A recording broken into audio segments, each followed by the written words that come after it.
disebut di dalam tarikh Ibnu Asakir dengan isnad yang sahih. Hadis riwayat Ibnu Asakir dengan riwayat yang sahih, bukan riwayat Bukhari dan Muslim.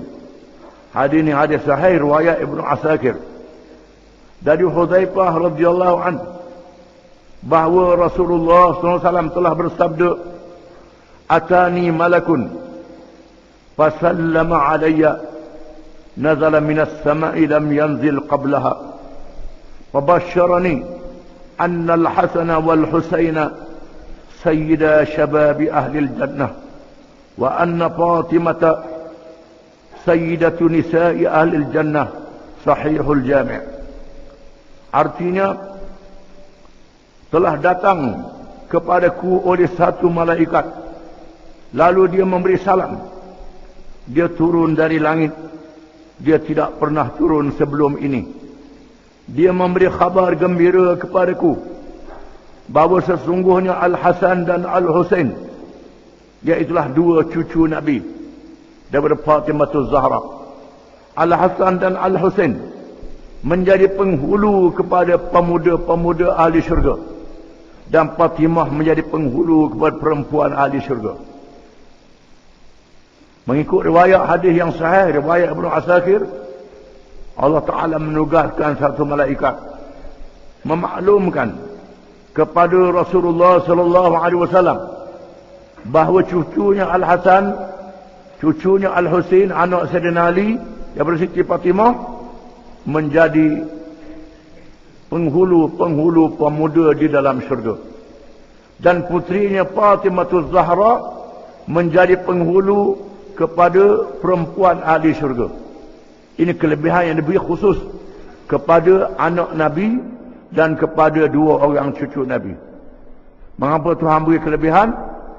Yang pertama, anak Nabi Fatimah Zahra, dia yang hidup bersama dengan Nabi SAW sejak Nabi berada di Mekah, berjuang di Mekah. Nabi berhijrah ke Madinah, menyaksikan Nabi wafat. Mak dia Khadijah mati, dia mendampingi. Maka Tuhan beri kelebihan kerana jihad. Muslimah yang berjihad. Adapun Hasan pula cucu dia yang hidup sehingga lepas dia mati.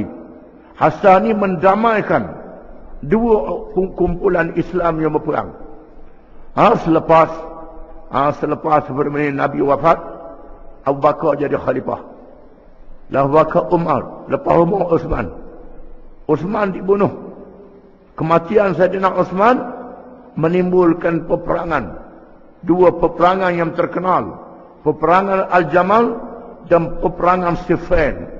Perang Jamal melibatkan isteri Nabi Aisyah radhiyallahu anha, Az-Zubair bin Awam dan Talhah bin Ubaidillah radhiyallahu anhum. Memimpin bala tentera untuk memerang Sayyidina Ali kerana dituduh Sayyidina Ali terlibat dalam pembunuhan Sayyidina Uthman. Sayyidina Ali dapat mengalahkan tentera Aisyah, Zubair dan Talhah. Sayyidina Ali menang. Kemudian Muawiyah pula memimpin tentera serang Sayyidina Ali dalam perang Siffin. Sayyidina Ali juga berjaya. Namun Sayyidina Ali akhirnya dibunuh oleh golongan Khawarij. Khawarij ini ialah puak-puak Islam yang tak erti bahasa. Dia kata Sayyidina Ali pun salah, Muawiyah pun salah, bunuh belaka senang. Bunuh belaka senang. Kuat semayang, kuat ibadat, kuat tahajud, sabar puncak, tapi mengkafirkan sahabat-sahabat. Pakai hukum sendiri, tak mengaji. Bunuh Sayyidina Ali dengan pedang yang beracun. Mati Sayyidina Ali, lalu dilantik Hasan jadi khalifah. Lalu Hasan meletakkan jawatan.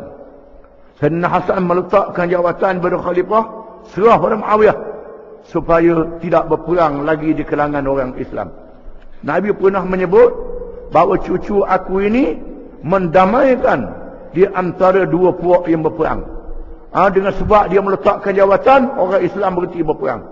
Ini kelebihan Tuhan beri pada Sayyidina Hasan kerana mendamaikan, menenangkan orang Islam yang berselisih dengan dia tarik diri, dia menjadi khalifah. Dia beri kelebihan menjadi penghulu pemuda-pemuda dalam syurga. Adapun Sayyidina Husain, adik dia, ini pula syahid dalam peristiwa Karbala. Apabila Muawiyah melantik anak dia Yazid menjadi khalifah ganti dia. Latih anak dia. Anak dia dianggap tidak layak menjadi khalifah. Kerana dia anggap akhlak-akhlaknya yang buruk, yang jahat, memerintah dengan zalim. Maka bangkit para sahabat menyatakan tak setuju Yazid menjadi khalifah selepas Muawiyah.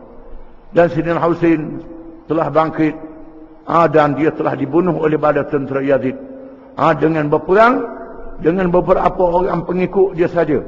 Apabila penduduk Iraq jemput, dia pergi ke Iraq untuk lantik dia jadi khalifah, bukannya Yazid. Maka dia pergilah ke Iraq. Lalu Abdullah bin Abbas menasihatkan dia, jangan pergi ke Iraq. Ahlul Iraq ahlul nifaq. Penduduk Iraq ni penduduk nifaq, munafik. Dia tidak menyokongmu, penakut. Kalau mu pergi jaga, bahaya. Orang Iraq ni tidak setia. Sayyidina Husain pergi juga. Pergi sapa di Karbala. Sapa di situ, dia dapati penduduk Iraq sudah berpaling tada, tidak menyokong dia. Lalu dia memberi pilih kepada pengikut-pengikut dia, barang siapa yang nak balik, balik. Siapa nak ikut, aku ikut. Maka ikutlah dia beberapa puluh orang saja. 100 orang, tak sampai 100 diriwayatkan. Menentang beribu-ribu pada tentera Yazid yang mengepung dia dan menyebabkan dia mati di medan perang. Maka dia syahid. Dia syahid di medan perang kerana menentang zalim. Maka dua cucu Nabi ini menjadi penghulu kepada pemuda-pemuda di dalam syurga. Ini mengikut pendapat ahli sunnah wal jamaah. Bukan saja orang Syiah. Tapi orang Syiah dia terlalu lebih sangat. Kita tetap mengatakan Siti Fatimah, Hasan Husin mempunyai kelebihan-kelebihan di dunia dan kelebihan di hari akhirat. Kita tak siapa mempersucikan martabat Nabi. Bukan Nabi tapi cucu Nabi dan anak-anak Nabi yang diberi kelebihan oleh Allah Subhanahu wa taala. Malaikat Jibril bukan sahaja menurunkan wahyu, kadang-kadang dengan tujuan yang lain daripada itu.